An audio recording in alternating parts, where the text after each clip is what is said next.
গোনা কয়েকজন ব্যানার ধরে দাঁড়িয়ে মানববন্ধন করছে। যারা দাঁড়িয়েছে তাদের অধিকাংশের বয়স, বাহ্যিক দর্শন, বডি ল্যাঙ্গুয়েজ দেখে মনে হয়েছে উদ্যোক্তা তো নয়ই, আইসিটি বা ন্যূনতম কম্পিউটারের সাথেই কোনো সম্পর্ক নেই বেশিরভাগের। তারপরও মনের সন্দেহ দূর করতে তাদের সাথে কথা বলতেই যে পরিচয় বেরিয়ে আসে তা দর্শকরাও বুঝতে পারবেন। আওয়ামী লীগের সহযোগিতা করার জন্য এসেছে। আওয়ামী লীগের দোসরদের যে দেশ মুক্ত করার জন্য আর কি। কিসের বৈষম্য এটা একটু বলো দেখি তাহলে।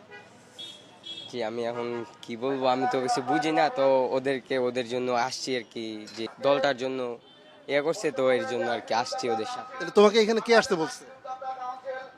বল, আমাকে এই প্রশ্ন না করলে হয় না। কি কারণে আন্দোলনে?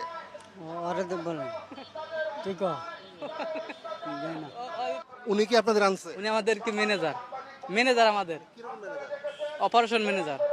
মানববন্ধনে যারা অংশ নিয়েছে তাদের পরিচয় নিশ্চিত হতে কথা বলি আয়োজকদের সাথে। আয়োজকরাই চেনে না ওদের, তবে খোঁজ নিয়ে জানা যায় আশেপাশের এলাকা থেকে ভাড়া করে আনা হয়েছে।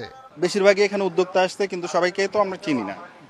এমনি এমনি হয়তো এসেছে, কিন্তু যাদের হাতে এই যে ব্যানার ফেস্টুন দেখা যাচ্ছে এরা তো নিজেরা প্রিন্ট করে আনেনি। না, এই নিজেরা প্রিন্ট করে আনি, এটা আমাদের যে আইটি উদ্যোক্তা কাউন্সিল থেকে প্রিন্ট করে দেওয়া হয়েছে আমাদের। এমনি মনে করেন এই যে আপনার পাশে, আপনার বাম পাশে যে আছে এর পরিচয়টা কি?